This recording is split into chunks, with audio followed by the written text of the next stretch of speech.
Est-ce qu'on peut pousser des cris de joie? Est-ce que le Seigneur a un peuple de réconciliés en ce lieu? Est-ce qu'il y a des rachetés de l'Éternel en ce lieu?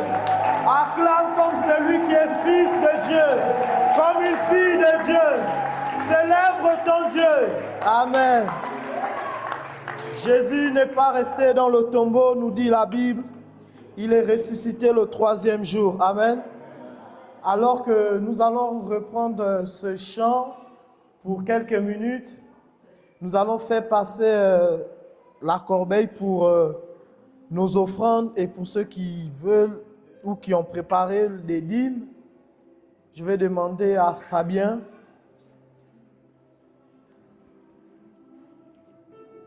Bien. Pendant que la corbeille passe pour les offrandes,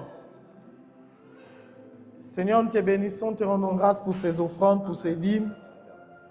Honneur et gloire et majesté à toi. Merci parce que tu es celui qui pourvoit à tous nos besoins selon ta richesse avec gloire.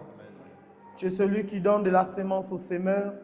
Seigneur, je prie que tu multiplies, Seigneur, les avoirs de toute personne qui se trouve en ces lieux et que tu déverses la pluie en abondance.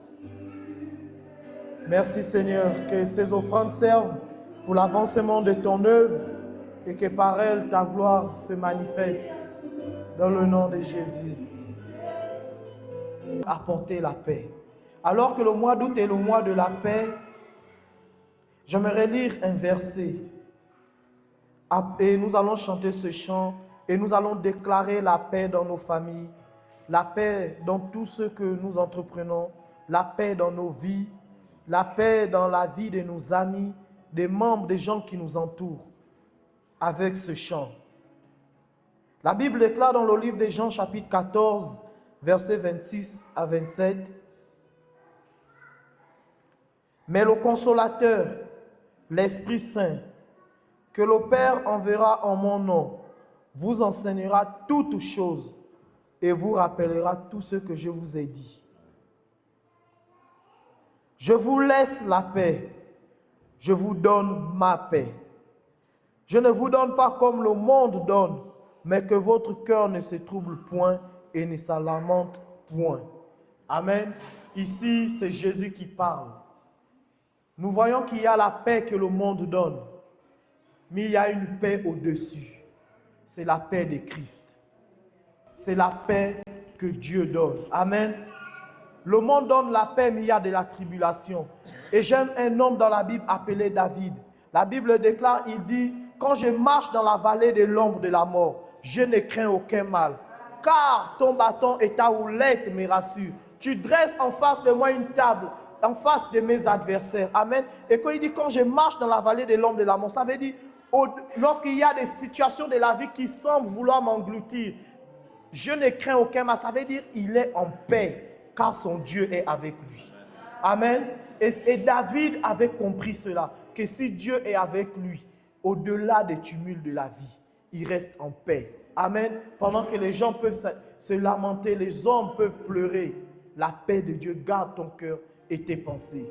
C'est pourquoi j'aimerais que tu déclares la paix dans ta vie, la paix dans ta famille, la paix dans tes projets, la paix dans tout ce que tu entreprends. Pendant que nous allons chanter ce chant, nous pouvons, pour ceux qui veulent se lever, nous pouvons nous lever et prier tous ensemble.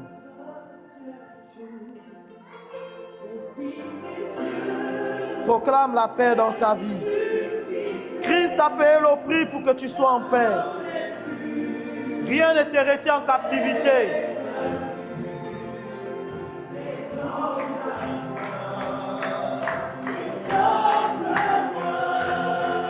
Le ciel te connaît.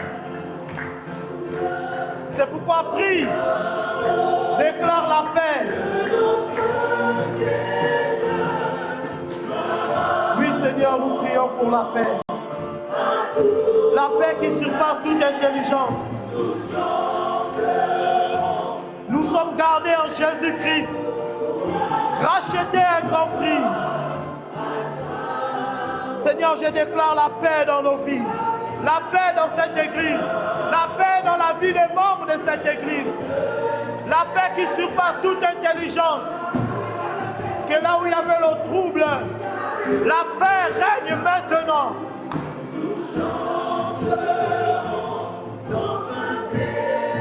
Car Christ a payé le prix à la croix. Il nous a racheté un grand prix. Prie, parle à ton Père, parle à Dieu. Oui. Oh Seigneur. Que ta paix coule dans nos vies. Qu'elle se manifeste comme jamais. Au milieu de la tribulation. Nous ne voulons pas la paix du monde, mais la paix qui vient de toi. Tu nous as rachetés. Mandalaba Senedebo Sotoyaba. Renedebo Sotoyaba Shinedebo. Rabash Kadara Baba Baba Baba. Rinedebo Sotoyaba Shenedebo.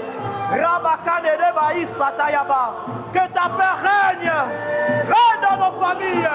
Que ta paix règne dans cette nation. Que ta paix règne dans nos vies. Que ta paix règne dans nos vies. Mandelebo Sotoyaba Shinedebo. Rimakadaba Sotoyaba. À tout jamais. Oh oui Seigneur. L'œuvre de la croix n'est pas vaine dans nos vies. Aucune situation ne peut troubler notre paix. Car nous avons la paix de Dieu qui surpasse toute intelligence et qui garde nos cœurs et nos pensées. La culpabilité n'a plus de place. Les remords n'ont plus de place. Notre propre justice n'a plus sa place. Car nous sommes des rachetés en Jésus-Christ. Nous sommes des fils de Dieu. Nous sommes des enfants du Très-Haut. L'amour de Dieu a été manifesté par l'œuvre de la croix. La Bible déclare que la terre n'a pas pu le retenir. Les femmes sont venues au tombeau et elles ont trouvé le tombeau était vide et elles pleuraient. Et l'ange a dit, pourquoi cherchez-vous parmi les morts? C'est lui qui est ressuscité. Ressuscité pour nous réconcilier avec le Père. Ressuscité pour nous réconcilier avec nos frères et sœurs. Ressuscité pour nous donner la paix. La paix qui surpasse toute intelligence. La paix de Dieu. Mandadaba shene de bosoto yabakate. Ribakane de bosoto yabakadadaba. Oui, Philippiens chapitre 4 nous enseigne ces choses. Ne vous inquiétez de rien, mais en toutes choses, faites savoir à Dieu vos prières par des prières, des supplications, avec des actions de grâce. Ne vous inquiétez de rien. Nous refusons de nous inquiéter, Seigneur.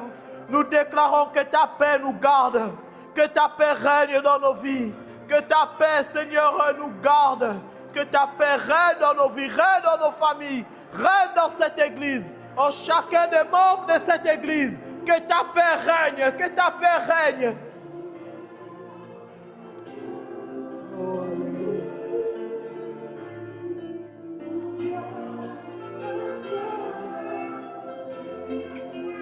Je vais appeler Marie, c'est sa fête d'anniversaire. On va chanter joyeux anniversaire à Marie. Je l'appelle et on souhaite joyeux anniversaire. Oui, c'est sa fête. Amen. Est-ce qu'on peut apprécier le Seigneur par nos acclamations?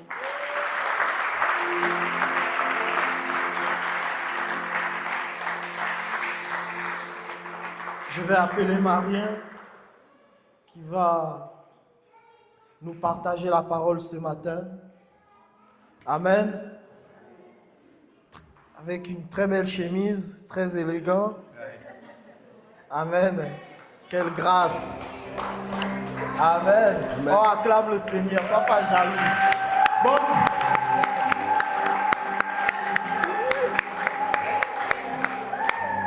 vous êtes aussi beau et belle. Ah. Vous êtes aussi bien habillés, vous rayonnez.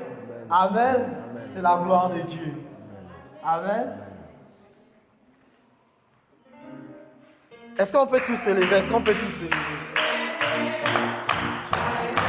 C'est l'anniversaire de Marie.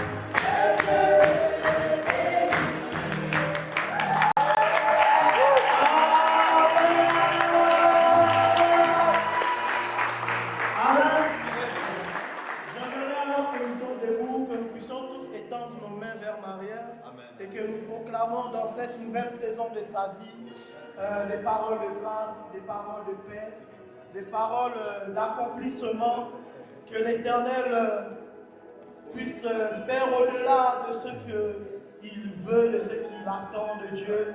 Il a certainement des attentes. Proclamons la paix. Seigneur, nous élevons nos voix à l'unisson, afin de pouvoir, Seigneur, proclamer, Seigneur, des paroles sur ton serviteur. Seigneur, nous déclarons alors qu'il est écrit dans Ésaïe que tes portes ne seront ni fermées la nuit ni le jour. On y laissera entrer les trésors et ses rois. Seigneur, que cette parole s'attache à ton serviteur. Toi, le Dieu qui dispense les saisons fertiles et qui fait tomber la pluie en abondance. Toi, le Dieu qui remplit nos greniers. Toi, le Dieu de paix, Seigneur, que cette parole s'attache à sa vie. La Bible déclare que ta parole ne revient pas à toi sans accomplir la raison pour laquelle elle a été libérée. Alors qu'elle est maintenant une prophétie pour lui, nous savons qu'elle court vers lui, elle court vers son accomplissement dans sa vie. Nous éloignons, Seigneur, auprès de lui tout danger. Seigneur, nous déclarons la paix, nous déclarons la réussite, nous déclarons l'abondance, nous déclarons plus de révélations. Seigneur, que tu l'accordes plus de capacités. Seigneur, que tu te manifestes encore pleinement à lui. Que dans cette génération et les générations futures, qu'il soit, Seigneur, un modèle. Seigneur, que tu gardes son cœur. Que son cœur ne se trouble point. Seigneur, qu'il soit un modèle pour nous. Un modèle, Seigneur, dans le leadership. Un modèle ecclésiastique. Un modèle, Seigneur, dans ses entreprises. Un modèle, Seigneur, dans ce qu'il entreprend. Un modèle en tant que père. Un modèle en tant que mari. Un modèle en tant que grand frère. Un modèle, Seigneur, pour tout le monde, Seigneur. Afin que, Seigneur, il soit, Seigneur, encore pour nous, quelqu'un de grand, Seigneur. Je prie que tu frayes un chemin où il n'y avait plus d'espoir. Que tu crées en lui encore, Seigneur, l'espérance. Seigneur, que toute grâce excellente et tout don parfait qui vient de toi, toi le Père des Lumières, en qui il n'y a ni changement, ni ordre de variation, que tu te glorifies dans sa vie, que tu te glorifies dans sa vie. Seigneur, je déclare que son chemin est le chemin de la paix, que son chemin est béni, que son chemin est excellent, que son chemin est le chemin de la faveur, que toute personne qui vient auprès de lui trouve réconfort. Seigneur, réconforte aussi Marie. Réconforte Marie, Seigneur, dans tout ce qu'il fait. Seigneur, toi qui connais son cœur, toi qui connais ses désirs, souviens-toi de lui. Souviens-toi de lui. Alors que nous avons tous prié ensemble, nous disons tous Amen. Et nous acclamons le Seigneur.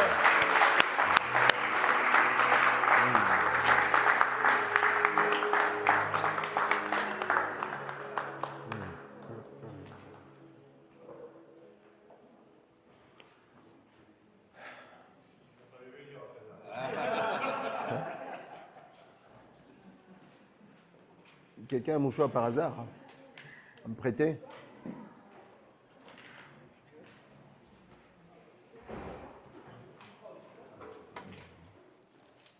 Merci.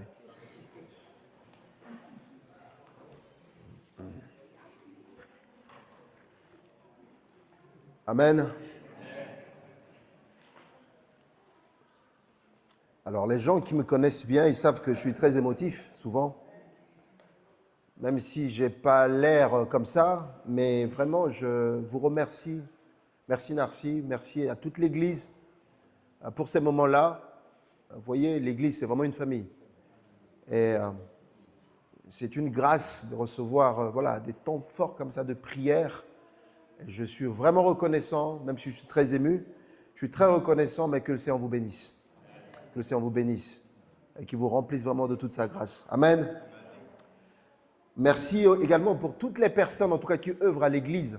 Hein, l'équipe de louanges, l'accueil, les travaux. Vous savez, la porte d'entrée nous a causé des soucis une semaine. Ça y est, ce matin, c'est résolu. Merci à Alain qui est passé derrière pour tout remettre ça d'aplomb. On ne se rend pas compte, mais Dieu place chacun dans cette communauté qui fait quelque chose. Merci à la technique, hein, Sono, la projection. Merci à l'équipe multimédia, Karen et son équipe. Merci à l'équipe d'intercession. Merci à tout le monde. Vraiment, merci pour tout ce qu'on fait, pour le café. Merci à la Sono. Merci pour tout. À la batterie. Glad, il est où? Là, tu as envoyé vraiment les gens au chômage. Hein? Et pour longtemps. Merci, merci. Vraiment que le Seigneur nous bénisse tous dans tout ce qu'on fait, parce que c'est la maison de Dieu. C'est la maison de Dieu et Dieu, effectivement, se sert de chacun de nous. Je vois des gens en formation. Ce matin, Muriel était ici, elle est en formation pour la projection. Voilà, il faut qu'on puisse se lever pour servir Dieu. Amen. J'aimerais aussi vous encourager à prier pour la mission au Bénin en décembre. En décembre, l'Église fera une mission au Bénin, une mission d'évangélisation, de prédication. Parce que vous vous rappelez, ça fait une année qu'on a démarré une implantation d'église au Bénin. Dimanche dernier, ils étaient une trentaine à l'église. Donc, c'est écrit sur leur logo « Assemblée chrétienne New Life de Cotonou ». Amen. Amen.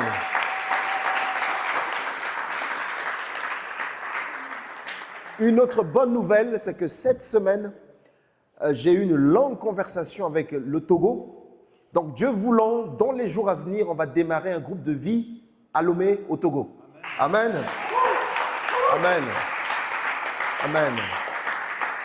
En fait, Dieu avait tellement préparé un couple, une famille qui était formée, mais que Dieu a vraiment mis à part que pour ça.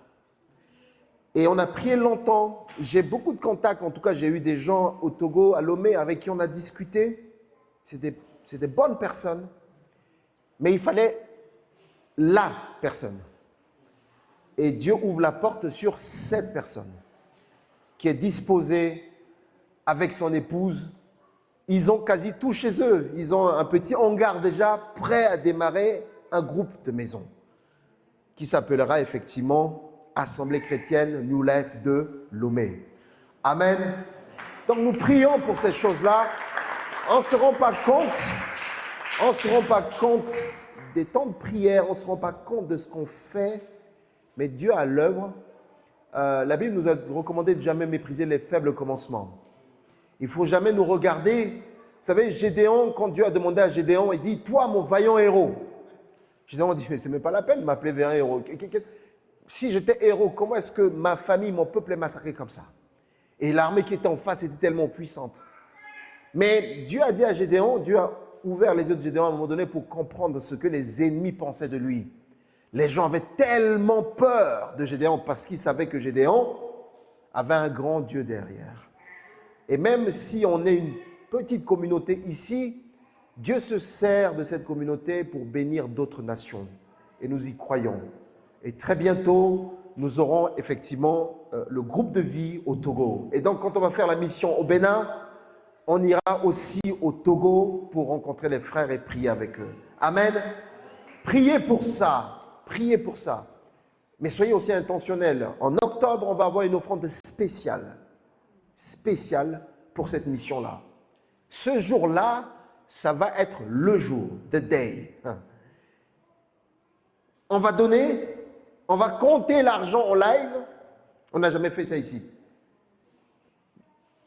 On va compter l'argent en live. On va dire combien on a eu. On va encore rechanter. Parce qu'on croit que Dieu veut bénir cette mission-là. Amen. Donc voilà, c'est un encouragement. Continuez à prier pour ces œuvres-là. Priez pour les frères et pour les sœurs là-bas qui sont engagés et que Dieu a préparé, Dieu a mandaté pour ces missions-là. Amen. Dimanche dernier, on avait reçu l'enseignement, la prédication de la part de Steve, qui nous a parlé du don de guérison. Et puis après, il y a eu des paroles de connaissances qui ont été données. Est-ce qu'il y a des personnes, depuis dimanche dernier, qui ont vu un changement dans leur corps physique, qui ont été guéris? S'ils sont là, vous pouvez venir témoigner. Parce que parfois, on demande à Dieu, mais quand Dieu fait, on ne dit pas. Est-ce qu'il y a quelqu'un qui peut venir témoigner? Ah oui, Fabien.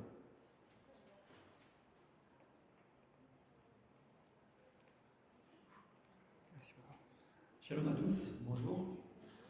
Donc, comme disait Marien, nous avons eu un jour de jeûne et prière. Donc, c'est vrai que c'est quelque chose qu'il faut avoir le courage de faire, mais maintenant, avec quelques années de pratique, j'ai pu le faire. Donc, oui, en fait, dimanche dernier, quand Steven et Marien priaient pour les malades, pour ceux qui souffraient et tout. Quand Marien disait qu'il y en a qui ont des problèmes de dos, il y en a qui ont des problèmes au niveau des tempes, au niveau de la vie. Bah, en fait, ça me concernait. C'est pour ça que je n'ai pas voulu me rapprocher de mes frères et sœurs. Et pendant qu'on était en train de chanter, que Steven et Marien priaient, moi en fait j'étais à un côté. Et vu comme j'ai des soucis régulièrement de mal de dos et au niveau des maux de tête, en fait ce jour-là pour moi c'était un peu spécial. J'étais assis, je chantais, je regardais et d'un coup j'ai ressenti une sorte de chaleur. Et je dis mais comment ça se fait, il fait pas chaud dans l'église, il y a la clim et tout, ça peut pas être ça. Et quand Marien priait, Steven aussi, je dis mais ces passements que j'ai, je ne sens plus rien. Et en fait, ça me concernait vraiment. Le mal de dos au niveau des lombaires et au niveau de la tête, en fait, c'était moi. Et quand je regardais les frères et sœurs en train d'être bénis de la guérison, Dieu m'avait déjà guéri, mais assis. Donc, en fait, je vous encourage vraiment à avoir la foi.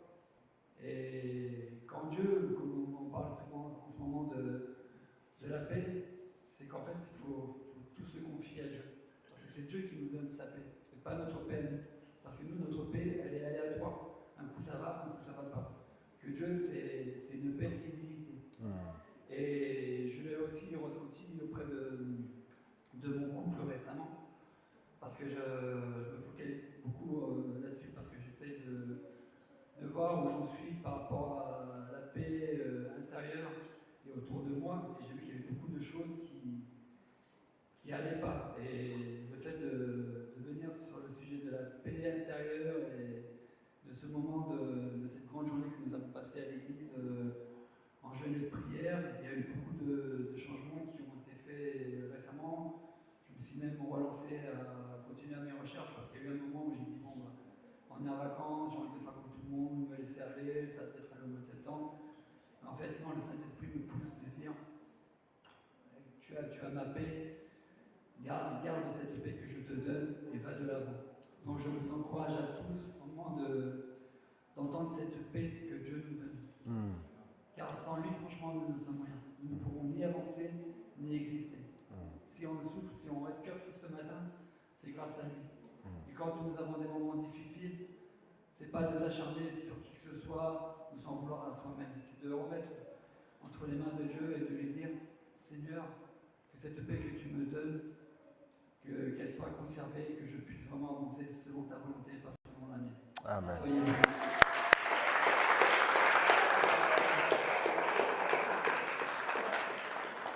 Merci Fabien. Waouh, merci. Amen. Ça montre que le Seigneur, il travaille. Hein, Dieu ne ment pas. Ce qu'il dit, il fait. Donc nous croyons ici à tout ce que Jésus a dit. Nous croyons tout ce que Dieu a dit dans sa parole. Nous croyons tout. On n'enlève rien. On croit vraiment tout. Amen. Ceux qui n'ont pas eu l'occasion de faire le jeûne de prière avec nous, j'ai vu que Keren a posté sur notre chaîne YouTube tout l'enseignement. On a 2 sessions, hein, c'est un peu long. Le matin, c'est sur une vie de grâce et l'après-midi, sur une vie de paix. Je vous encourage à aller écouter. Moi-même, je l'ai réécouté hier soir, tard, toute la session. Donc, je vous encourage à réécouter et aussi à partager autour de vous.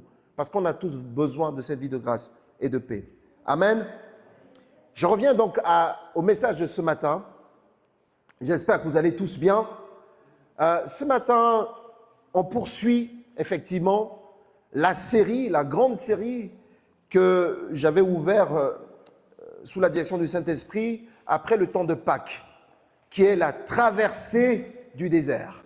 Et donc, dans la traversée du désert, il y a des épreuves. Les enfants d'Israël, une fois qu'ils ont été libérés, délivrés, alors ils ont eu des temps d'épreuves. Et pour ceux qui n'étaient pas là, je vais faire un petit résumé très rapidement. Et puis, au fur et à mesure qu'on va évoluer dans les épreuves, ce sera difficile de faire à chaque fois les résumés. Amen. Mais aujourd'hui, c'est cadeau, c'est bonus. Donc, on a vu effectivement que la première épreuve, lorsque les enfants d'Israël ont traversé la mer Rouge, ils ont célébré, la première épreuve à laquelle ils se sont confrontés, c'était la soif. Amen. C'était la soif. La soif, c'était l'eau. Donc, ils étaient privés. Donc, cette épreuve-là, c'est la privation des besoins essentiels. Amen. J'avais projeté ici la pyramide de Maslow. Et l'eau fait partie des besoins physiologiques primaires. Amen. Donc, c'est le B.A.B.A. C'est le B.A.B.A. Et à ce moment-là, quand ils ont manqué d'eau, pas qu'il n'y avait pas d'eau à côté. Il y avait une eau, mais cette eau n'était pas buvable. Mara. Et donc, c'était la désillusion. Ils arrivent, ils voient Mara. Tout le monde dit, oh, on va boire enfin au bout de 3 jours. Et nos animaux, mais l'eau était tellement amère. Et ils ont murmuré. Ils n'ont pas brillé. Dans leur attente, dans leur patience vis-à-vis de Dieu, ils ont murmuré contre Moïse et contre Dieu. Donc, Exode chapitre 15, 22, 26. Mais ce que j'aimerais que vous reteniez sur chaque épreuve, ce n'est pas forcément que les épreuves, mais la clé qui permet de sortir de chaque épreuve. Amen. Donc, j'aimerais qu'on puisse noter toutes ces clés-là que Dieu donne pour sortir des épreuves. Parce que, au fait, nous vivons encore sur la terre, et tant que nous sommes sur la terre, nous aurons toujours et encore des épreuves. Amen. Si vous arrivez dans une église, on vous dit il n'y a pas d'épreuve, je vous recommande vivement de sortir, de partir. Parce que Jésus lui-même ne nous a jamais dit ça. Jésus dit, le monde m'a haï le premier, il vous haïra. Mais tenez bon, parce que j'ai vaincu le monde. Amen. Et donc, la première épreuve, c'est celui-là. Et la clé qui a permis, au fait, aux enfants d'Israël de sortir de cette épreuve-là, c'est un morceau de bois. Parce que Dieu va dire à Moïse, coupe le morceau de bois, jette dans cette mara, dans cette eau-là, pour l'adoucir. Et Moïse l'a fait. Et moi, j'avais dit que ce morceau de bois symbolise la croix de Christ. Amen. La croix de Christ. C'est-à-dire que lorsque nous avons des privations sur des besoins essentiels, la chose qui nous permet, en tout cas, de tenir, c'est la croix. À chaque fois, c'est de lever notre tête et de regarder à la croix. Parce que Jésus a dit à la croix, tout est accompli. Amen. Et dans le tout est accompli, il y a aussi les besoins essentiels. Amen. Même si lorsque tes yeux n'ont pas encore vu ou tes mains n'ont pas encore touché, tu dois lever la tête et regarder à la croix et dire, Jésus a dit que tout est accompli. Amen. Deuxième épreuve, c'était la faim. Mais ce n'est pas que les enfants d'Israël étaient déjà tombés dans la famine, mais ils avaient peur d'en manquer. Amen. Donc cette épreuve ici, c'est l'insuffisance, la peur de manquer. Il nous arrive tous dans notre vie d'avoir peur de manquer des choses. On commence à regarder le compte en banque et on se rend compte que ça se baisse dangereusement. Bon, parfois, il n'y en a pas, hein, il faut dire les choses. S'il n'y a pas d'entrée, il n'y en a pas. On regarde le frigo, le frigo nous regarde. Le frigo est vide. Parfois, il reste juste, je ne sais pas moi, 2 jambons. 2 jambons, un petit sachet de pâtes, une boîte de tomates. Et donc, on se dit, mais si je mange ça aujourd'hui, demain, j'en ferai comment? Et c'est exactement ça. Les enfants d'Israël avaient peur de manquer. Parce que, en se mettant à leur place, on se dit, ils étaient dans un désert. Même s'ils avaient la volonté de cultiver la terre, en tout cas, l'environnement n'était pas propice. Et en même temps, le temps n'était pas tenu par eux. Parce que la Bible dit que la nuée se déplaçait. Et enfin, à prêcher dessus, la nuée, la colonne de feu, la nuit et la nuée le jour. Donc, si la nuée se déplaçait, eh bien, ils étaient obligés de suivre. Donc, si tu commences à faire la bouture, le jardin, va chercher les plants de tomates, etc., et que la nuée bouge, tu laisseras tes plants là. Donc, on ne pouvait pas cultiver. Ils avaient peur. Ils avaient peur. Ils avaient peur de manquer. Mais la clé qui permet de sortir de là, est-ce que ce matin, ici, dans cette salle, est-ce qu'il y a des gens qui ont vraiment souvent peur de manquer, même ce matin? Et finalement, ça crée quoi? Ça crée de l'angoisse. Ça crée de l'angoisse. Ça crée de la tristesse. Ça crée de l'irritation. Mais la clé qui nous permet de sortir de ça, c'est que Dieu, dans sa grâce, va donner de la manne et des cailles aux enfants d'Israël. Dieu apprend aux enfants d'Israël de passer de la délivrance à la dépendance. Dieu veut que les enfants d'Israël apprennent à dépendre de lui tous les jours. Amen. Jésus va le rappeler dans Matthieu, il dit « À chaque jour suffit sa peine ». Ne vous inquiétez pas du lendemain, car le lendemain prendra soin de lui-même. Qui, par ses inquiétudes, peut rajouter iota à sa vie? Jésus vient appuyer ce que le Père a fait avec les enfants d'Israël. Dépendre de Dieu. Et les enfants d'Israël ont reçu l'instruction de ramasser la manne chaque jour. Sauf la période de Shabbat, ils devaient ramasser pour 2 jours. Mais malgré ça, les gens n'avaient pas confiance dans le Seigneur. Les gens avaient peur de manquer. Donc ils voyaient la manne, ils ramassaient pour 2 jours. Et la Bible dit que la manne ramassée pour 2 jours stockée pourrissait. Et j'avais l'impression que c'est la première fois que Dieu va mettre en place le DLC, date limite de consommation. Amen. 3e épreuve, ça ressemble beaucoup à la première épreuve.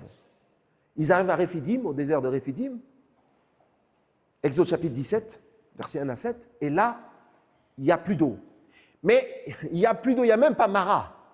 Vous voyez, Mara était là, ça donnait l'impression que c'était de l'eau, on pouvait y aller, mais sauf que c'était amer. Mais là, c'est sec, il n'y a pas d'eau. Amen. Et ce désert-là, c'est le désert de la frustration. Tu es frustré. Frustré parce que tu as l'impression que tout est sec autour de toi. Frustré, tu t'énerves, tu ne comprends pas pourquoi les choses sont comme ça. Et les enfants d'Israël, comme d'habitude, n'ont pas trop brillé. Ils ont tout oublié, toutes les grâces et les faveurs de Dieu sur leur vie.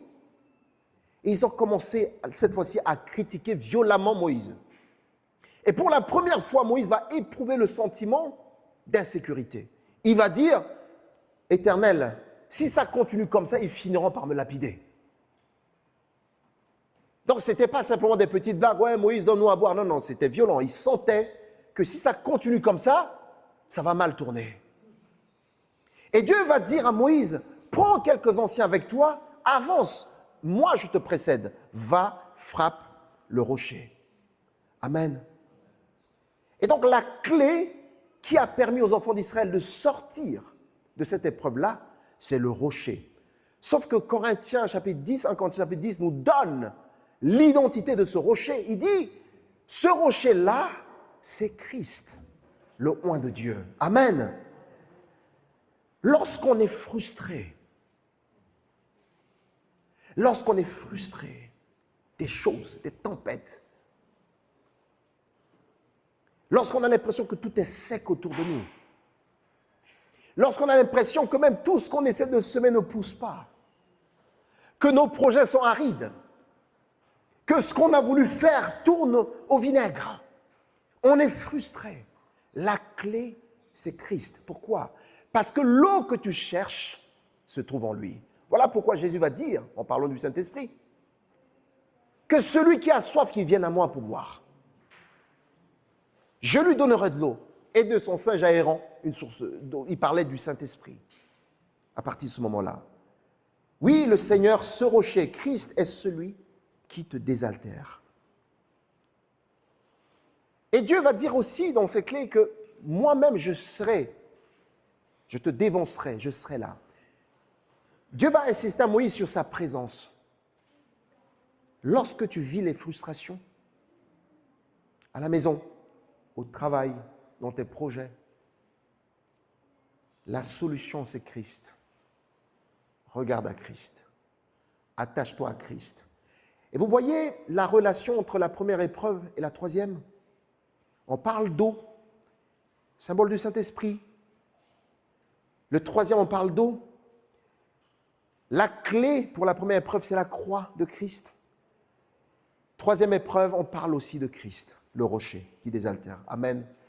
Voilà pourquoi nous devrions être Christo-centrés. Notre vie doit être centrée sur Jésus-Christ, qui est en tout cas l'antidote à nos frustrations, l'antidote à nos problèmes, l'antidote à nos difficultés. Amen. Ce matin, on va parler de la quatrième épreuve. La quatrième épreuve qui est, si vous avez vos Bibles, on va lire Exode chapitre 17. Exode chapitre 17. En fait, c'est la suite de l'épreuve 3. À partir de verset 8. Exode 17, 8. Et ceux qui peuvent regarder, vous tournez à gauche aussi pour regarder Deutéronome chapitre 25, verset 17 à 18, qui parle de la même chose. Amen. Exode chapitre 17, verset 8. Vous pouvez lire aussi Deutéronome 25, 17, 18. Mais je vais commencer par Exode. Et celui qui a Deutéronome pourra lire après. Exode chapitre 17, verset 8. Mais je vais quand même lire le verset 7, qui est la conclusion de l'épreuve 3. Il dit, il donna à ce lieu, c'est Moïse, le nom de Massa et Mériba, parce que les enfants d'Israël avaient contesté et parce qu'ils avaient tenté l'Éternel en disant, l'Éternel est-il au milieu de nous? On n'y est-il pas? Donc cette épreuve a amené les enfants d'Israël 3 à douter même de la présence de Dieu. Et voilà ce qui va se passer. À partir du verset 3, Amalek vient combattre Israël à Réphidim. Donc ils ont fini de boire. Paf, Amalek. C'est étrange. Ils ont fini de boire, ils étaient contents, la victoire était là, donc les gens baissaient la garde, ça y est, c'est l'eau, on boit, on est content, on ne veille plus, etc. La vie est revenue dans la cité. Paf, Amalek vint combattre Israël à Réphidim. Alors Moïse dit à Josué, choisis des hommes, sors et combat Amalek. Demain, je me tiendrai sur le sommet de la colline, la verge de Dieu dans ma main. Josué fit ce que lui avait dit Moïse pour combattre Amalek. Et Moïse, Aaron et Hur montèrent au sommet de la colline. Lorsque Moïse élevait sa main, Israël était le plus fort, et lorsqu'il baissait sa main, Amalek était le plus fort. Les mains de Moïse étant fatiguées, ils prirent une pierre qu'ils placèrent sous lui, et il s'assit dessus. Aaron et Hur soutenaient ses mains, l'un d'un côté, l'autre de l'autre, et ses mains restèrent fermes jusqu'au coucher du soleil.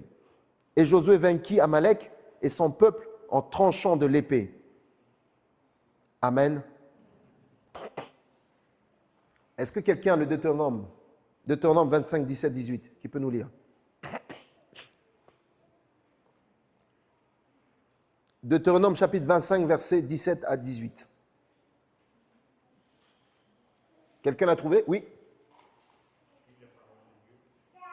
Souviens-toi de ce que te fit Amalek pendant la route lors de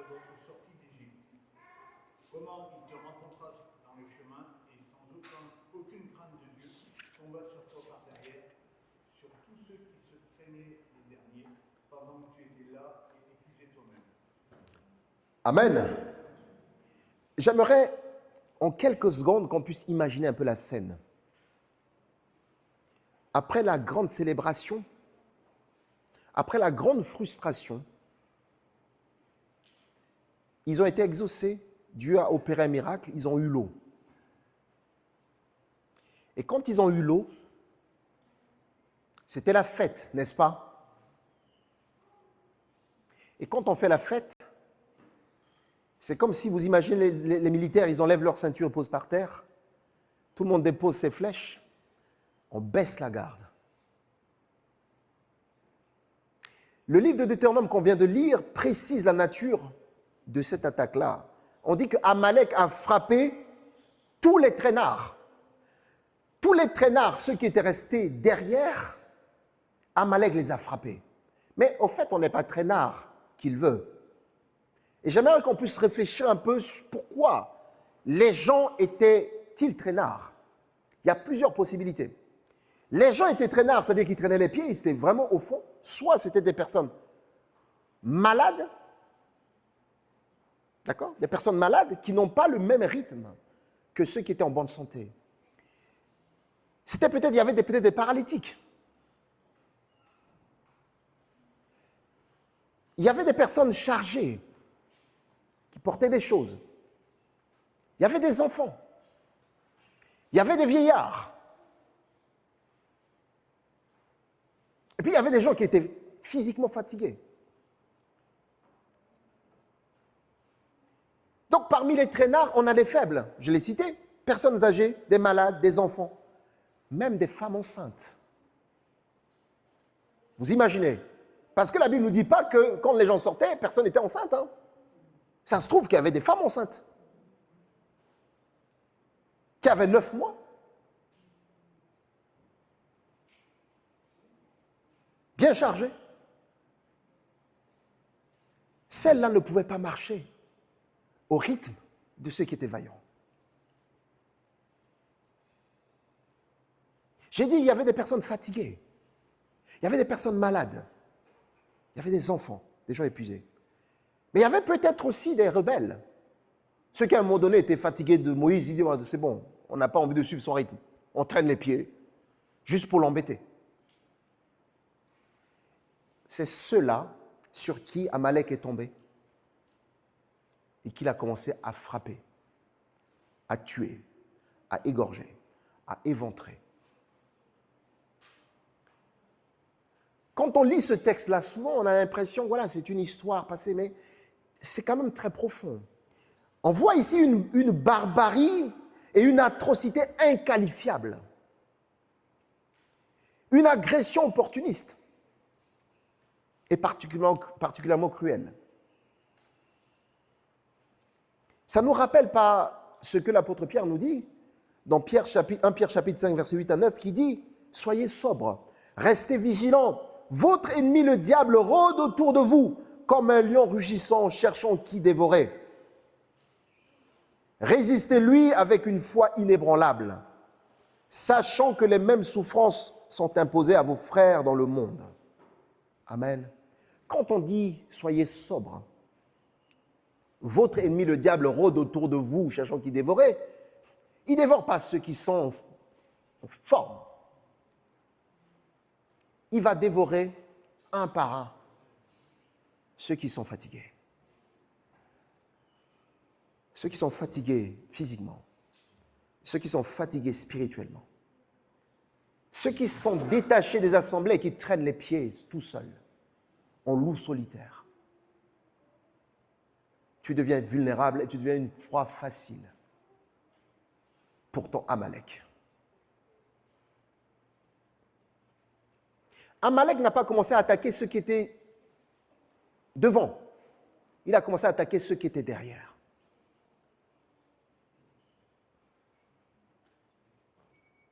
La question, c'est que quelle est ta position ce matin? Je n'avais pas prévu cette question, mais quelle est ta position ce matin par rapport au mouvement avec Christ? Est-ce que tu marches à ses côtés ou bien tu traînes tu fais partie des traînards. Et si tu fais partie des traînards, qu'est-ce qui fait en sorte que tu traînes ce matin? Est-ce que c'est une maladie physique qui t'a tellement découragé? Est-ce que c'est des problèmes de la vie, des problèmes matériels? Est-ce que c'est des inquiétudes?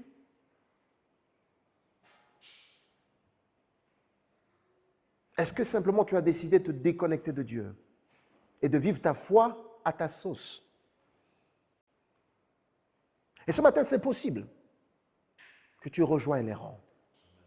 Parce que la Bible dit que nous marchons à côté du Seigneur. Jamais tout seul. On chante ça souvent. Non, jamais tout seul. Non, jamais tout seul. On le chante. Le Seigneur ne veut laisser personne tout seul. C'est lorsque nous sommes seuls que l'ennemi nous attaque. Mais avant de revenir à l'attaque d'Amalek, j'aimerais qu'on puisse parler de Amalek.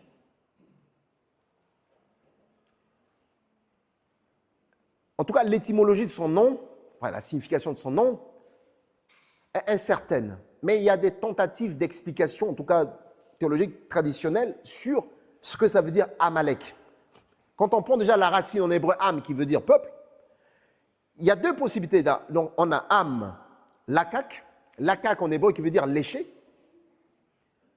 Am, Lakak, peuple qui lèche. Mais qui lèche quoi? Qui lèche du sang. On va y revenir. Et vous avez la deuxième proposition qui est Am, Malak. Et Malak en hébreu qui veut dire tordre, qui veut dire arracher.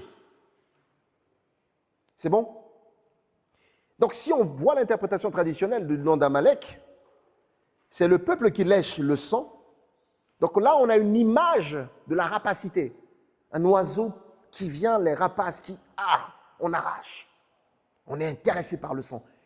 La Bible dit la même chose dans Jean 10, que le diable est venu pour égorger, tuer, voler, dérober. La rapacité. Mais Jésus dit la bonne nouvelle. Moi, je suis venu pour donner la vie, pour que mes brebis soient comment?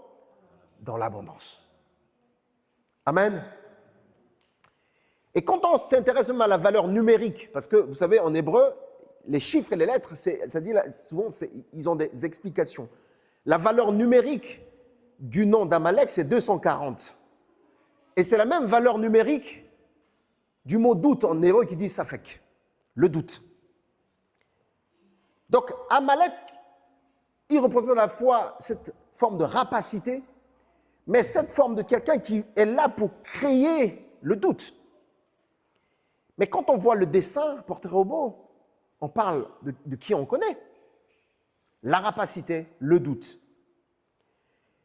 Et ce que j'aimerais aussi souligner, que c'est Amalek, il est l'arrière-petit-fils de Ésaü. Amen. Tous les Amalécites sont descendants, en tout cas d'Ésaü. Il est le fils lui-même d'Éliphaz, Éliphaz petit-fils d'Ésaü. Donc Genèse chapitre 36, verset 12. Donc si on regarde ce que la Bible dit, que Dieu a rejeté Ésaü, il a fait grâce à Jacob.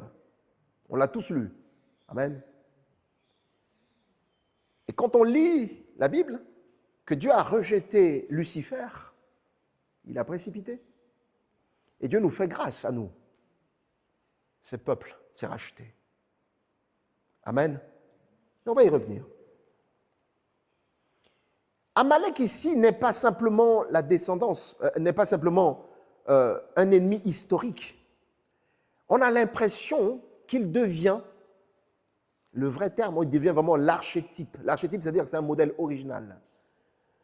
Une figure universelle qui sert de référence de base, de mal. C'est-à-dire qu'il devient le symbole même du mal. Contre le peuple d'Israël, mais par extension contre Dieu. Donc Amalek ici se dresse complètement comme l'ennemi numéro 1 du peuple d'Israël. Et donc, se dresser contre le peuple de Dieu, en extension, Amalek se présente comme l'ennemi de Dieu lui-même. Amen. Le diable se dresse comme l'ennemi des rachetés. Oui ou non? Et donc, par extension, il se dresse comme ennemi de Dieu. Amalek est le premier à attaquer Israël libre. C'est le premier combat. Alors que Dieu a délivré Israël des Égyptiens, Amalek arrive, il signe, première attaque, j'ai signé Amalek. Il frappe les plus vulnérables. Et il n'a aucune crainte de Dieu, comme on a lu dans Deutéronome tout à l'heure. Il incarne ici la négation de la providence de Dieu. Il incarne le cynisme face au signe de Yahweh vis-à-vis de son peuple. Amalek ici est le symbole du mal radical, la force qui s'oppose à la présence divine. Quand la présence de Dieu se manifeste en toi, il y a une force qui s'oppose à cette présence-là, pour que tu n'aies pas la paix voulue de Dieu. Amen.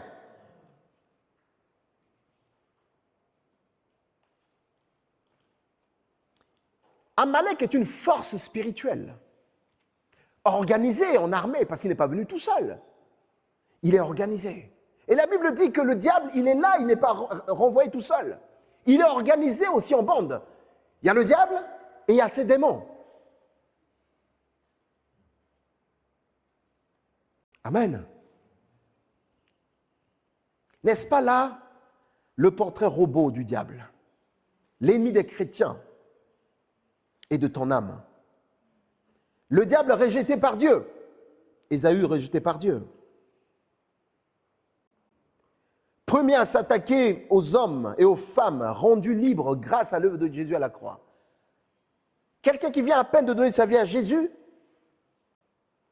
dans les minutes, les secondes qui suivent, Amalek est là. Amalek est là, à ta porte, pour te reproposer des plats que tu as déjà abandonnés.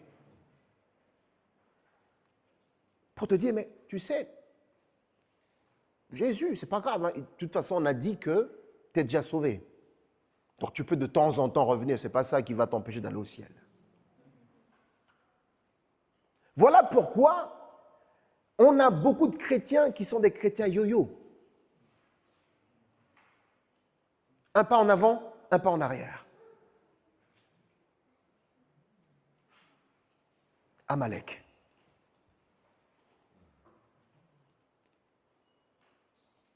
Amalek cherche régulièrement à dévorer comme le diable.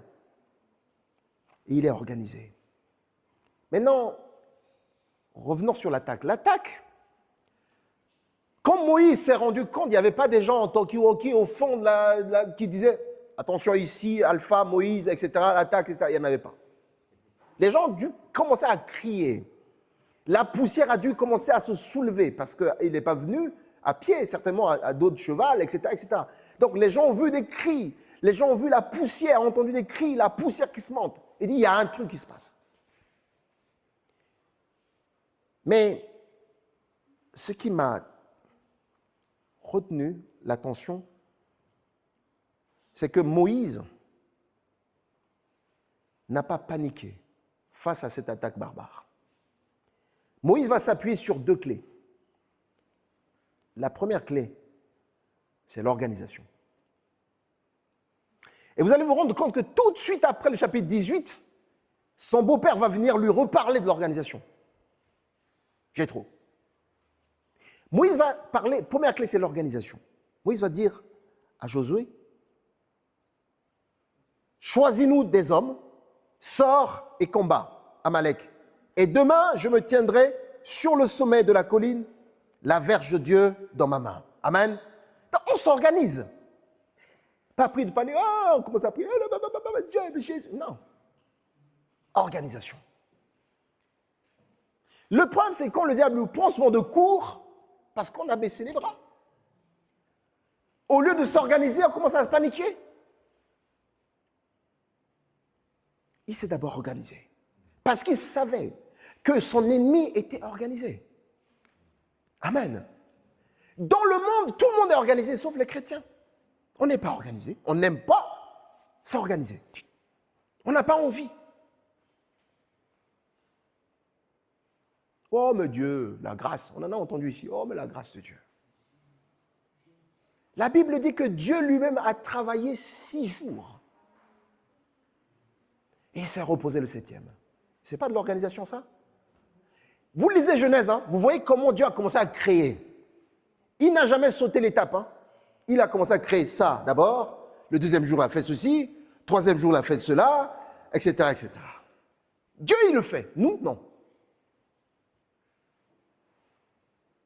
Moïse s'est organisé. Première clé. S'organiser. Il s'est organisé physiquement, parce qu'il faut les hommes pour aller se battre. Et après, il s'est organisé spirituellement. Donc, il y a 2 fronts.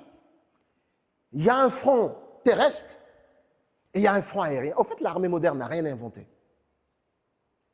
On envoie souvent des fantassins, ceux qui sont sur le terrain, etc. Et puis, on envoie l'hélicoptère pour larguer.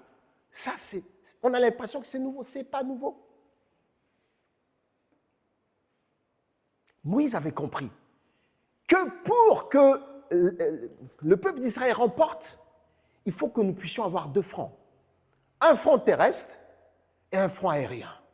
Et le front aérien, c'était le front spirituel. Et il est monté sur la colline pour avoir de la visibilité. Et la prière te permet de monter et de regarder. Si tu n'aimes pas la prière, comment est-ce que tu veux être au sommet pour regarder ton ennemi? On te demande de venir prier, tu n'as pas envie. On te dit, viens jeûner, prier, tu n'as pas envie. Tu n'as pas envie. Chez toi, tu n'as pas envie de prier. Comment tu peux prendre de la hauteur pour regarder distinctement tes ennemis et regarder sa stratégie? Comment? Alors, je vois des gens aujourd'hui qui se lèvent, qui montent physiquement sur les montagnes pour aller prier. Moi, je n'ai pas de problème avec ça. Mais vous pouvez monter sur une montagne physique. Hein. Mais si votre esprit, votre cœur n'a pas pris de la hauteur spirituelle, ça ne sert à rien. Vous pouvez monter Kilimandjaro, ça ne fera rien du tout. J'ai entendu des gens qui disent, on va aller en montagne pour aller chasser. Il y a une forme de démon qui est sur la montagne. On va aller le chasser. J'ai dit, frère, comment déjà chasser, à prier pour ton voisin qui est malade? Et aller chercher ça là-bas. Amen. 2 fronts, 2 stratégies. 2e clé, combat physique, combat spirituel. C'est vrai, quand vous lisez l'Ancien Testament, vous avez plusieurs choses que Dieu a fait dans les guerres. Les guerres ne se ressemblent pas. Il y a des fois, il y a une personne qui arrive, il n'a rien fait, Dieu confond l'ennemi, les gens commencent à s'entretuer entre eux. Des fois, il y a des gens qui arrivent, ils soufflent juste sur le chauffard, et tout le monde est paniqué. Dieu fait des choses comme il a envie, mais là, ici, moi, je trouve très intéressant ce qui s'est passé ici avec Moïse. Combat physique, combat spirituel. Le verset 9b, il dit, « Demain, je me tiendrai sur le sommet de la colline, je vais prendre la hauteur. La verge de Dieu, la précision, la verge de Dieu dans ma main. En fait, c'est le bâton de Dieu, déjà instrument des miracles en Égypte. Vous savez, rappelez des 10 plaies. De la mer Rouge, qui est devenue finalement cette forme de signe de dépendance totale à Dieu. Quand Moïse avait ce bâton-là, parce que Dieu lui avait posé la question avant, qu'est-ce que tu as entre les mains? Et ce bâton-là, Moïse n'en faisait pas ce bâton une forme d'idolâtrie. Mais pour Moïse, c'était très important. Ça signifiait que Dieu était toujours avec lui. Amen. Moïse délègue le combat terrestre à Josué et assume lui-même le contrôle aérien, un rôle d'intercession. Moïse dit, d'aller combattre Amalek. Comme je l'ai dit, c'est une armée organisée. Moïse doit aussi être organisé par la prière, par l'intercession spéciale. La Bible nous encourage à prier sans cesse. Comment on peut dire qu'on est enfant de Dieu et on n'a pas envie de prier? On ne veut pas parler avec celui à qui on est fils.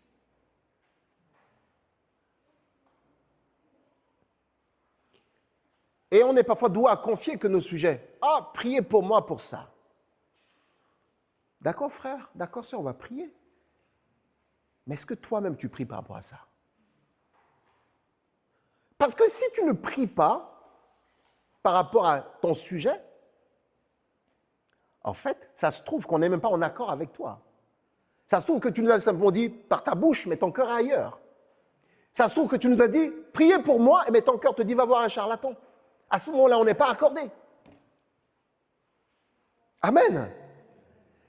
Mais si toi-même, alors bien sûr, quand tu es dans le coma, tu ne peux pas prier à ce moment-là. Même si ton esprit n'est pas dans le coma. Mais si toi-même tu portes, tu dis, je prie pour ça, frère, depuis une semaine, depuis 2 jours. Prie avec moi. Sœur, prie avec moi. Là, on est accordé. Et on rejoint ce que Jésus dit. Si 2 personnes sur la terre s'accordent pour demander quelque chose, alors le Père exaucera des cieux. Amen. Et ici, c'est une prière qui coûte. Ce n'est pas juste la prière religieuse. Je me lève le matin, Seigneur, bénis la journée. À midi, je vois le plat qui arrive, j'ai déjà faim. Ah, Seigneur, bénis ce plat. Tout rapide, quelques secondes, c'est fini. Le soir, oh, Seigneur, merci pour la journée. Non. Ici, c'est une prière qui coûte.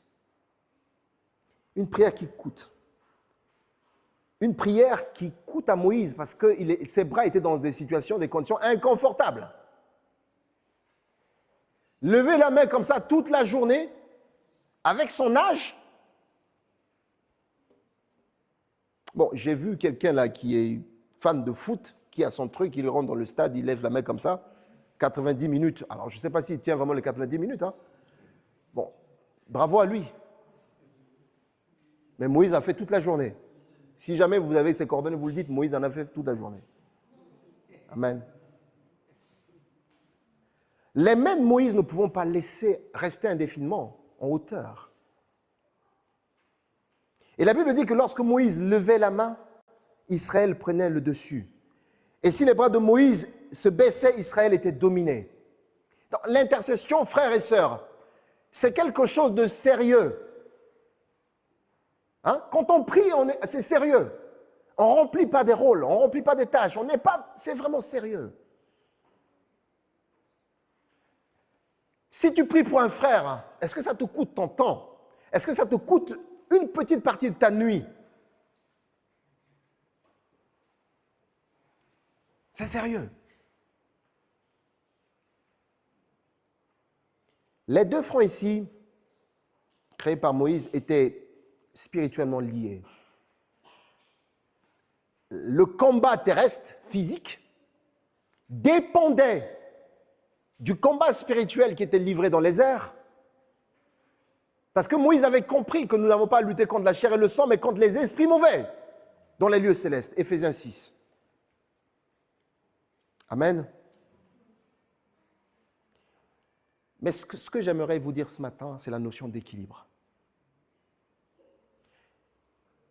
Pas de victoire s'il n'y avait pas l'armée sur le terrain.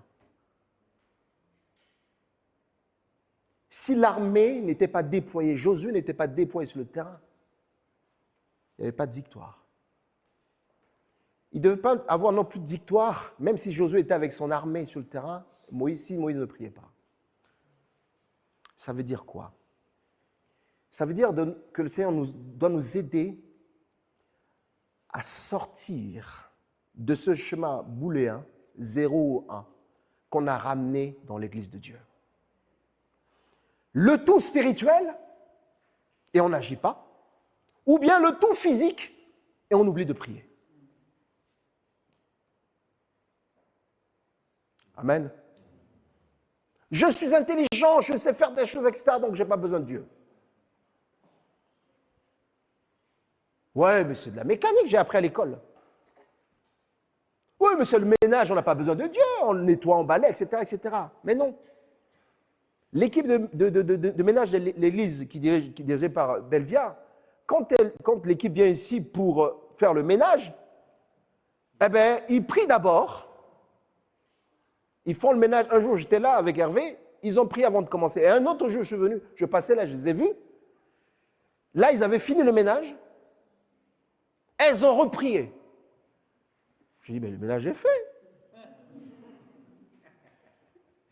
Oui, c'est l'attitude à avoir. On ne doit pas spiritualiser tout, mais on ne doit pas tout compter sur notre propre force. Il faut les deux. Et ça, c'est l'équilibre que Dieu nous demande d'avoir. Une fois que tu as fini de prier pour la recherche de travail, il faut bien que tu fasses un CV. Il faut bien que tu ailles déposer. Il faut que tu prépares ton entretien. Sérieusement. Et quand tu vas répondre, le Saint-Esprit avec toi. Et l'Esprit de Dieu vient arroser ce qui a été planté. Si tu ne plantes rien, si tu ne prépares pas ta terre, la pluie qui tombera, ça tombera pour rien. Mais une terre qui est déjà préparée, quand la pluie tombe, on peut se lever avec joie pour aller semer. Amen. Or, nous vivons plusieurs communautés aujourd'hui, c'est tout spirituel. Tout. On compte sur la grâce de Dieu pour tout. Mais Moïse a dit à Josué, non, va sur le terrain. L'histoire d'aller sur le terrain, c'était le peuple de Dieu, l'armée de l'Éternel. Mais il y avait des pertes, c'est pas non plus... ils ne jouaient pas avec des épées en plastique. C'était de la vraie bataille, la vraie guerre. Il y a eu des morts. Amen. Et oui, les sacrifices parfois, ça nous coûte. Ça nous coûte. Mais si on s'accroche à Dieu, il est avec nous dans notre barque. Amen. Voilà pourquoi Jean 15,15 dira, Jésus dira, « Je suis le cep, vous êtes les sarments. Celui qui demeure en moi, en qui je demeure, porte beaucoup de fruits. Car sans moi, vous ne pouvez rien faire. » Donc ceux qui sont experts de compter que sur leur force, Jésus a dit clairement, sans moi, vous ne pouvez rien faire. Même si vous avez l'impression de faire des choses, mais des choses qui n'ont pas de profondeur. C'est des choses qui n'iront pas loin avec vous. C'est des choses qui risquent même de vous détruire. Amen. Il faut que tes efforts prennent de la masse et produisent des résultats si Christ y est associé. De même, tes prières produisent des résultats lorsqu'une fois que tu as fini de prier, tu te lèves, tu passes à l'action. D'ailleurs, c'est même une preuve de foi. Parce que tu as prié, tu as cru dans ce que tu as prié. Donc, tu vas les déposer. Amen. Est-ce que ça bénit quelqu'un ce matin?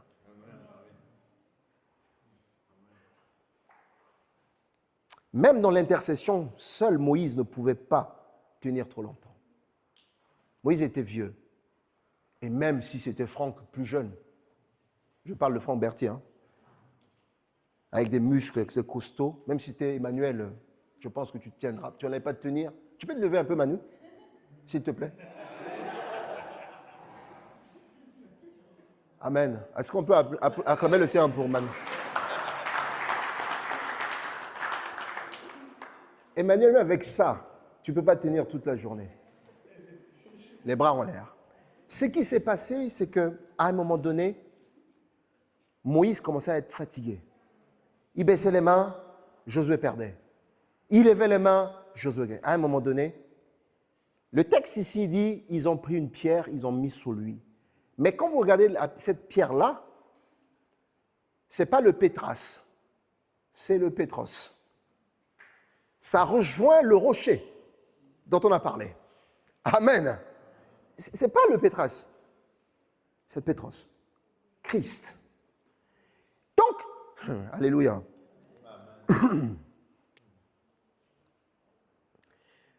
Moïse, pour avoir de l'équilibre dans son intercession, Il avait besoin de s'appuyer sur Christ. Amen. Je vais répéter ça. J'ai l'impression qu'on n'a pas bien saisi ça. Moïse, pour exceller dans son intercession et pour réussir, il avait besoin de s'appuyer sur Christ. Christ, la parole incarnée de Dieu. La question, c'est que, oui, tu passes ton temps à prier, mais sur quoi est-ce que tu t'appuies quand tu pries? Est-ce que tu t'appuies sur la parole de Dieu ou tu t'appuies sur la parole des hommes? Est-ce que tu t'appuies sur la parole de Dieu ou sur ton expérience?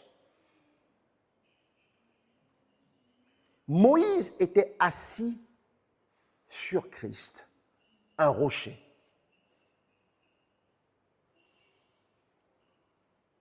Mais ce n'était pas suffisant. Il a fallu que Hur et Aaron lui tiennent les bras de part et d'autre. Là, Dieu montre clairement que Christ au centre, les frères et sœurs autour, la communauté. Amen. On ne peut pas gagner une bataille tout seul. Voilà pourquoi la Bible nous dit, nous sommes les membres des uns des autres. Nous sommes liés. Le problème de Steve, c'est mon problème. Amen. Nous sommes liés. Or, le problème, c'est qu'on a envie de vivre en autarcie tout seul, avec nos problèmes tout seul. Frère, tu n'iras nulle part avec ça. Tu vas te débrouiller, on va dire, tu vas te démerder pour trouver des solutions éphémères qui vont fondre lorsque le premier soleil va apparaître. Sœur, tu n'iras nulle part avec ça. Voilà pourquoi, à l'église, il y a le groupe des femmes. Justement, tu es femme de cette communauté-là à partir de 22 ans. Rejoins ce groupe-là. C'est ensemble que les batailles seront remportées. Tu es un homme de l'église, il y a un groupe des hommes. Rejoins ce groupe-là. Les gens vont s'encourager. Les gens vont prier les uns pour les autres. Tu es membre de l'église, rejoins des groupes de maison. Dans les groupes de maison, on pleure ensemble, on rit ensemble, on mange ensemble. On peut ne pas se comprendre sur un sujet, mais ce n'est pas grave. Le plus important, qu'on reste ensemble. Amen. L'unité, la clé du succès. Est-ce qu'on est prêt à vivre ça? Hey, est-ce qu'on est prêt à vivre ça? Vous savez, moi, je vais être honnête avec vous ce matin. Moi, j'ai grandi dans une famille où l'éducation, elle est très pudique. On n'est pas des gens à s'ouvrir. Même quand tu traverses des moments difficiles, tu ne dis pas. Parce que ça finira par passer. Mais je pense que ça, c'est l'éducation qu'on a eue. Mais je peux vous dire, c'est une faute. C'est une faute. Souffrir en silence tout seul, ce n'est pas ce que Dieu a prévu. Si ta souffrance pèse 10 kilos et que vous êtes 10, tu ne porteras pas tout seul 10 kilos. Parce que Christ est au centre, il en prendra une partie, et la partie qui revient légitimement à la communauté, à Hur et à Aaron, tu auras des Hur et des Aaron qui porteront. Amen. Est-ce qu'il y a des Hur et des Aaron dans cette église? Amen. Voilà le défi, le challenge que Dieu nous donne pour cette rentrée de septembre. Non, jamais tout seul. Jamais tout seul. Jamais tout seul. L'heure tourne, je vais devoir essayer de m'arrêter. Même si je n'ai pas tout dit encore, mais...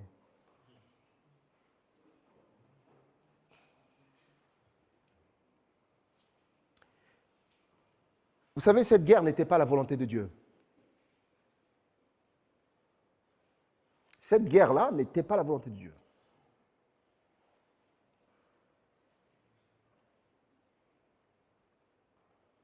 Pourtant, il a fallu des efforts inconfortables pour la gagner.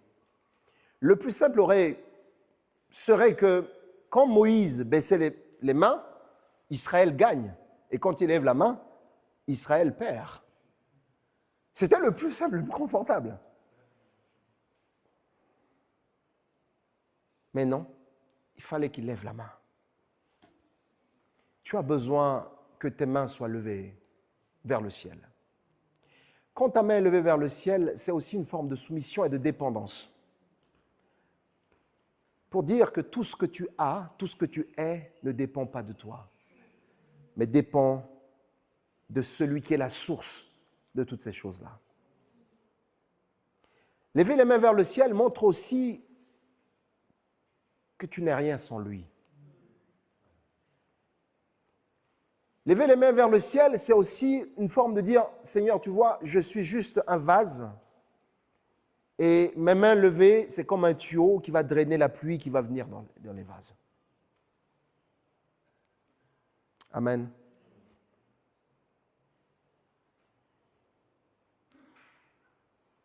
Josué a transpiré sur le champ de bataille avec ses armées. Moïse a transpiré aussi sur la colline en priant. Même les gars qui tenaient ses bras, je pense à un moment donné, ils ont transpiré aussi parce que le texte ne dit pas qu'eux, ils étaient eux assis. Donc ils étaient restés debout pour soutenir les bras de Moïse.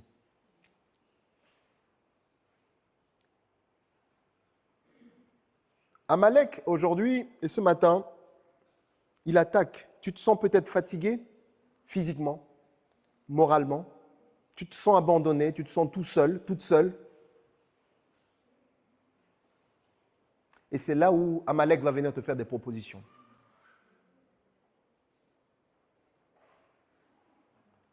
Te faire des propositions. Des propositions qui vont te détruire. Non, ta femme n'est pas ceci. Tes collègues vont commencer à te dire, tu vis ça chez toi? Ah ben, tu n'as pas une bonne femme alors. On va commencer à rabâcher dans ta tête. Rabâcher, rabâcher. Et tu te sens fatigué. Et c'est là où tu vas aller avec une autre femme. De la même, homme, femme, pareil. Ton mari, il est comme ça, il fait comme ça.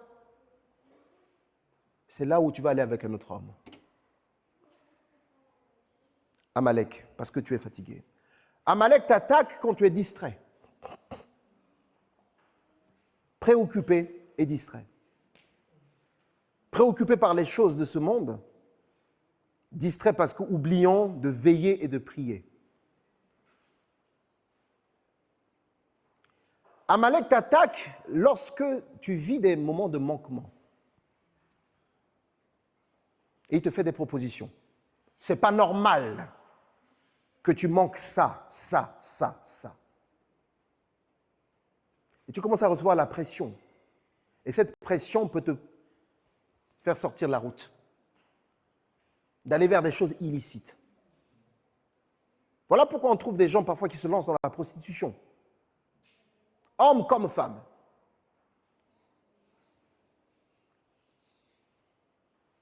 Ou démarrer quelque chose que Dieu n'avait pas vraiment prévu pour toi. Amalek t'attaque quand tu es découragé. Quand tu es découragé, Amalek t'attaque.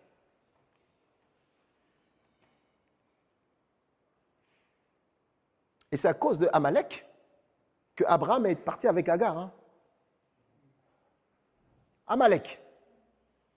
Parce qu'à un moment donné, j'avais l'impression que le dialogue disait, comme si Abraham disait, Sarah, Dieu t'a fait une promesse. Et Sarah répond, tu es sûr que c'était avec moi? Abraham dit, je ne sais pas. Il m'a dit que tu auras une descendance. Mais il n'a jamais dit que c'était toi, c'est vrai. Ah bon? Tu vois? Donc, dans notre coutume, tu sais très bien que si tu vas avec une servante, ben, l'enfant que la servante va avoir, c'est comme le mien. Tu vois? Et Abraham dit, ah oui, mais je n'avais pas compris ça comme ça. Ah, mais tu viens d'ouvrir mes yeux, là. Donc, c'est vraiment la voix de Dieu. Hein? Elle est où, Agar? Amalek. Parce qu'Abraham était fatigué. Abraham était fatigué. Il y avait la pression de la promesse sur lui. Il y avait la pression de sa femme sur lui. Ah, Abraham, va là, fais ceci, fais. Puis Abraham a cédé. Amalek. Frères et sœurs, ne laissez pas Amalek prendre l'ascendant sur vous. Gardez les mains levées jusqu'à ce que Amalek soit battu. L'Amalek de ta vie, tu connais très bien. La chose qui te tient tellement captive depuis des années, la chose avec laquelle tu luttes, je t'encourage à garder les mains levées jusqu'à ce que Amalek soit battu. Mais tu as bien compris que sans Christ, le fondement, sans la communauté, tu tourneras en rond et longtemps.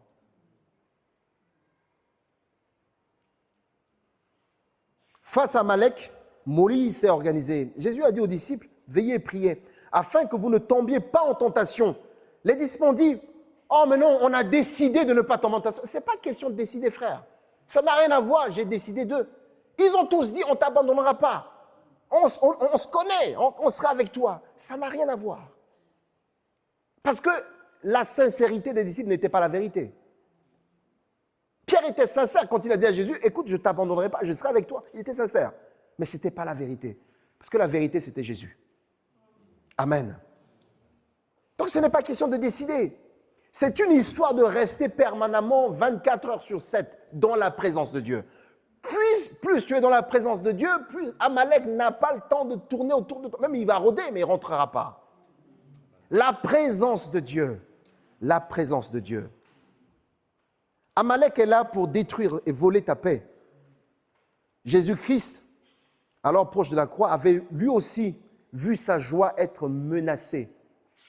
Jésus était angoissé. Jésus était triste. Mais Jésus a fait quelque chose. Jésus a accepté la consolation de son Père. Parce que Dieu a délégué les anges pour venir le réconforter. Amen. Ce matin, peut-être tu traverses des moments très difficiles. Tu luttes avec Amalek. Amalek a déjà égorgé des choses, des gens dans ta famille, tes proches. Et Dieu veut te consoler ce matin. Et peut-être il y a des gens qui refusent cette consolation-là. Laisse le Seigneur te consoler. Laisse le Seigneur te consoler. Et même si le diable est déjà vaincu sur la croix, il est encore actif dans ce monde. Il continue à tourner. Il continue à rôder, cherchant qui dévorer. Et ma prière pour toi, c'est que tu ne sois pas la victime. Tu ne sois pas celle qui va traîner les pieds. Tu ne sois pas celle ou celui qui va sortir du groupe, qui va être derrière. Tu ne sois pas celui-là qui va dormir sur sa faiblesse, qui va cacher sa faiblesse pour devenir une proie facile à Amalek. Reste donc éveillé. Compte sur la parole de Dieu et prie. Reste en relation avec Dieu. Aime sa présence et avec les autres. Et enfin, fais ce que ta main trouve à faire, avec la force que Dieu te donne. Soyez bénis, on va prier.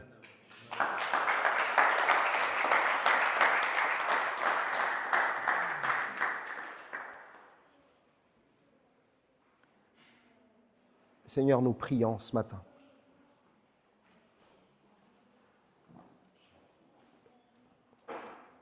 Nous te remercions parce que, Seigneur, tu nous as parlé. Amalek, l'ennemi d'Israël, le diable, ennemi, Seigneur, de tous ceux que tu as acquis à ta cause. Mais ce matin, Seigneur, nous ne sommes pas là pour faire l'apologie de celui qui a déjà perdu à la croix. Nous sommes là, Seigneur, pour présenter Christ comme la solution à toutes les formes des attaques, Seigneur, dans nos vies. Pardon pour chaque fois où, Seigneur, nous nous sommes extraits du groupe. Nous sommes mis, Seigneur, derrière. Nous avons laissé parfois le train passer. Ce matin, garde-nous, Seigneur, de ne pas être traînards. Toutes les choses, Seigneur, qui font en sorte que nous restons dehors, derrière. Je prie, Seigneur, ce matin que tu viennes briser ces choses. Fais grâce à chacun de nous ce matin. Et donne à chacun de nous, Seigneur, ce matin, d'aimer ta présence. D'aimer, Seigneur, les frères et sœurs. De profiter de la communauté, Seigneur, que tu nous as donnée. De vivre comme des membres les uns des autres. Et donne-nous, Seigneur, de ne pas être paresseux. Donne-nous à être des travailleurs, des gens qui se lèvent, qui s'engagent et qui posent, Seigneur, des actes. Je te remercie, Seigneur, parce que tu nous as permis de poser des actes au Bénin, à poser des actes, Seigneur, au Togo. Et nous croyons, Seigneur, que tu es à l'œuvre et que tu vas travailler. Merci, Jésus, et merci pour le Saint-Esprit. Sois béni pour tout, au nom de Jésus. Amen.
Si tu connais ce cantique, tu peux confesser ces paroles avec nous.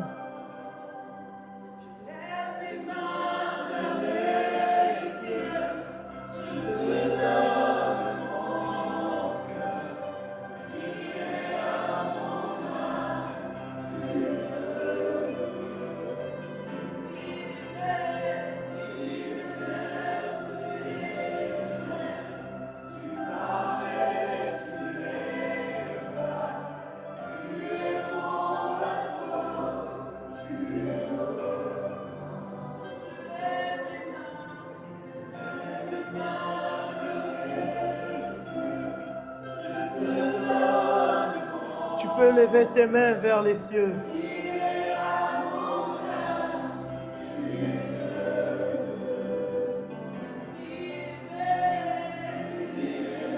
Il est le Dieu de toute possibilité, le Dieu de toute grâce, le Dieu de toute faveur, le Dieu de toute consolation, le Dieu de toute guérison, le Dieu de tout miracle.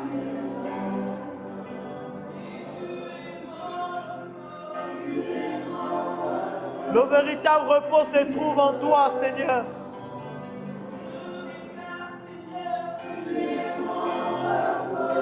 Le véritable repos est en Jésus.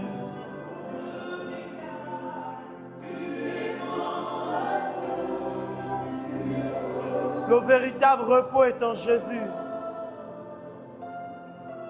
Oui, Seigneur, nous voulons te dire merci. Merci parce que tu nous aimes. Et merci, Seigneur, parce que nous savons qu'en Christ, nous sommes dans le repos. Seigneur, cela ne signifie pas qu'il n'y a pas de situation dans la vie. Nous savons que cela ne signifie pas qu'il n'y a pas de défis dans la vie. Cela ne signifie pas qu'il n'y a pas de moquerie. Cela ne signifie pas, Seigneur, qu'il n'y a pas de trahison. Mais nous savons qu'en toi, nous sommes plus que vainqueurs. Nous savons qu'en toi, nous sommes dans le véritable repos. Quand il n'y a plus d'issue, tu es celui qui fraye un chemin. La Bible dit que tu entendras derrière toi la voix qui te dira, voici le chemin. Tu es celui qui console les cœurs brisés. Tu es celui qui rebâtit les vies. La Bible déclare qu'on t'appellera réparateur des brèches.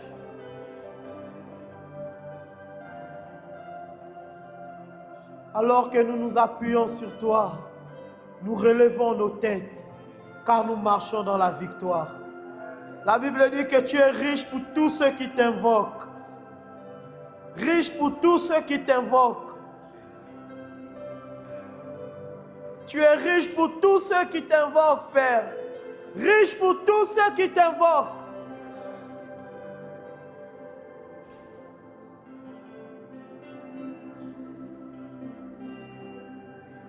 Et nous sommes plus que vainqueurs par celui qui nous a aimés l'opprimé. La Bible dit qu'il pourra nous séparer de l'amour de Dieu. Tu as dit, je m'en vais, je ne vous laisse pas seul. Je vous enverrai le Saint-Esprit, le consolateur, l'Esprit de vérité. Celui qui vous conduira dans toute la vérité, le consolateur. Ça veut dire lorsqu'on semble être triste, l'Esprit de Dieu a la capacité de nous consoler, de nous relever. Et c'est le même Esprit qui a ressuscité Jésus d'entre les morts. La Bible dit dans Romains 6, l'Esprit de celui qui a ressuscité Jésus d'entre les morts habite en vous. L'Esprit de celui qui a ressuscité Christ rendra aussi la vie à vos corps mortels. Merci Seigneur pour cet héritage. Merci pour ton amour manifesté.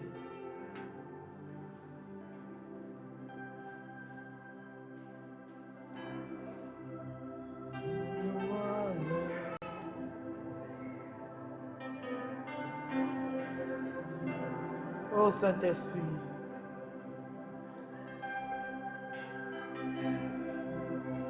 Donne mon cœur. Ne m'appartient plus.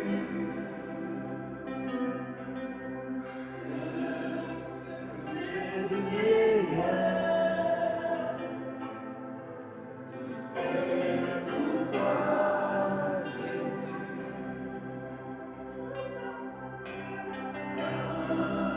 Parfum de valeur, c'est toi est répandu. C'est le fond de mon cœur. Tout est pour toi, Jésus.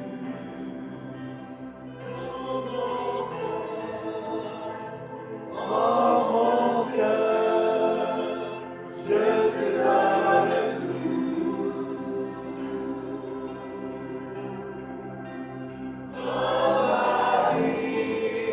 Oh Seigneur,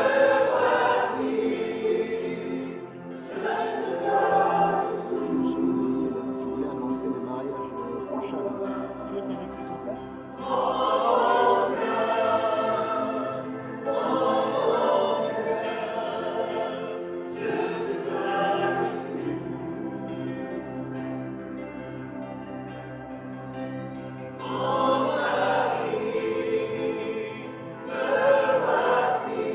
donne tout à Dieu. Laisse tout à Dieu.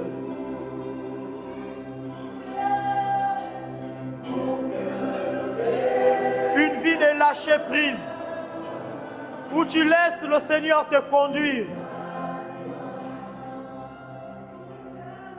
La Bible déclare que je connais les projets que j'ai formés sur vous.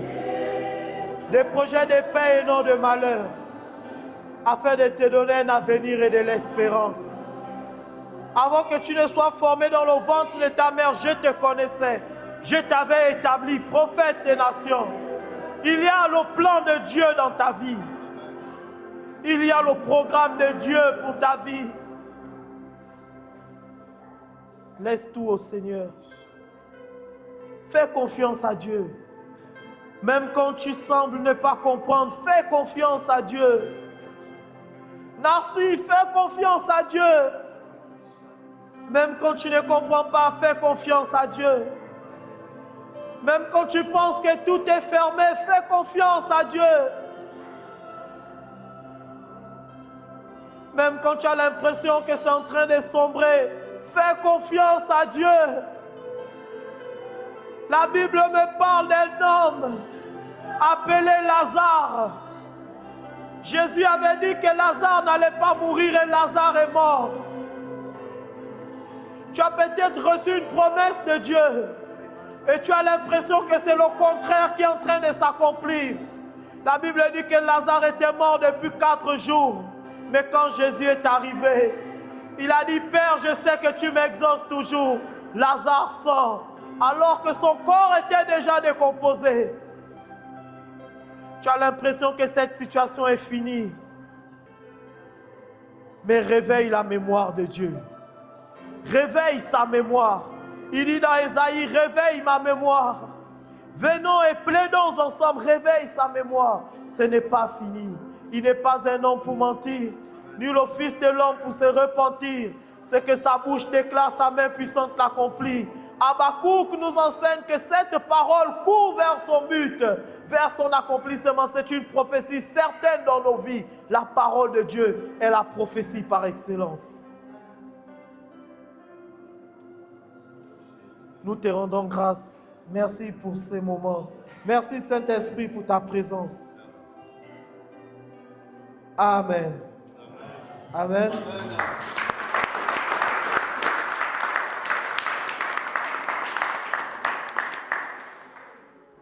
Avant de prier pour la fin, on m'a chargé de faire quelque chose. Mais je vais appeler Marie. Amen.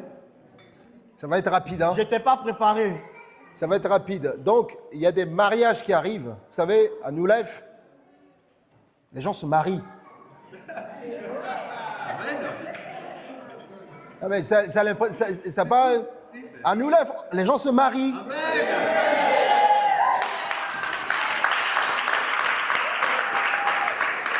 Alors, je ne veux pas dire, si tu veux te marier, viens à New Life. Non, non. Je ne vais pas faire ça. Parce que... Donc, on a deux mariages qui arrivent. Le premier mariage, c'est le mariage donc, de Ephraïm et Candice. Elle est où, Candice? Les gens peuvent vous lever. Levez-vous, levez-vous.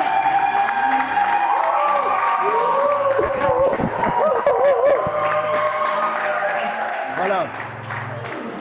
Donc, Dieu voulant, le 5 septembre, donc ils vont se marier à 10h30, je pense, à 10h à la mairie de Mably. À la mairie de Mably. Donc, nous, ce qu'on fait, c'est que dimanche, on va avoir un temps d'agapé en l'honneur de leur union. Dimanche, quand toute l'église priera pour eux, dimanche, et on va faire un temps d'agapé. Donc, chacun va apporter. Eux, ils ont prévu faire une grande célébration plus tard. Donc, préparez vos ventres. Faites le sport pour cette grande célébration-là. Amen. Donc, voilà. Donc, notez bien, samedi 5 septembre à la mairie de Mably à 10h le matin. Donc, tous celles et ceux qui veulent venir à la mairie peuvent venir. Vous êtes les bienvenus. Amen. Et le 17 octobre, on a le mariage de Jean-Marc et Dominique. Il est là, Jean-Marc. Tu peux te lever, Jean-Marc. 17.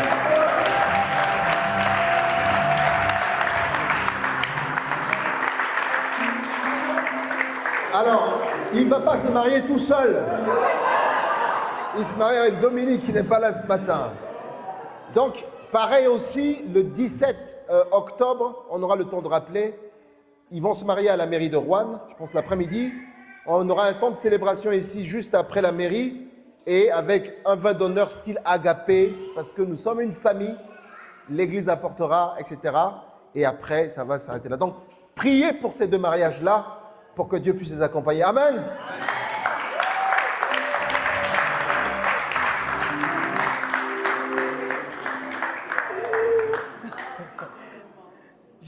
Je voulais faire une blague, mais je suis concerné, donc je vais m'abstenir.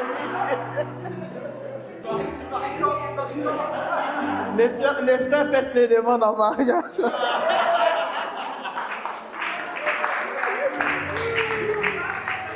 Comme je suis concerné, je ne vais pas aller au bout. Amen. On va prier pour la fin du culte, pour recommander la semaine au Seigneur. Seigneur, nous te rendons grâce, nous te disons merci. C'était un privilège et un honneur de pouvoir communier avec toi. Mais c'est une grâce d'avoir autant de frères et sœurs dans la foi. Seigneur, merci pour cette belle et grande famille. Seigneur, alors que nous communions et marchons avec toi, nous recommandons notre retour entre tes mains. Que la paix nous accompagne. Que la paix qui surpasse toute intelligence garde nos cœurs et nos pensées en Jésus. Seigneur, la Bible dit que celui qui se confie en l'Éternel renouvelle ses forces.